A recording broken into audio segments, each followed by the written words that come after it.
Ferry Terminal, Old Goa. Watch my last video on Say Cathedral Church and many more videos in there. Explore the beautiful Goa with me.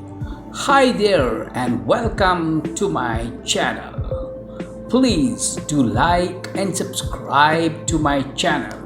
Will appreciate.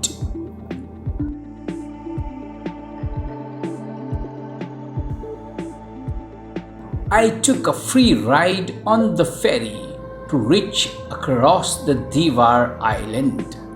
In fact, I wanted to explore the ferry ride. Considered as the lifeline of Divar, this river is the connection of the Mandovi River.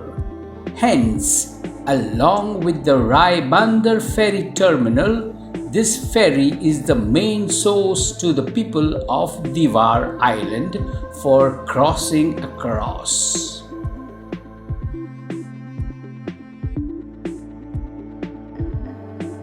The experience was unique and the to and fro trip took hardly 15 minutes.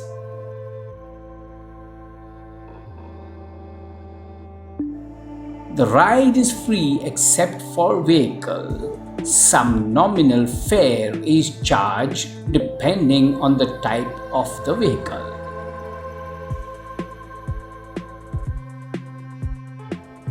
Well, thank you once again for watching my video. Please do like and subscribe to my channel. Sorry for reminding you once again. Explore Goa with me. Take care and bye-bye.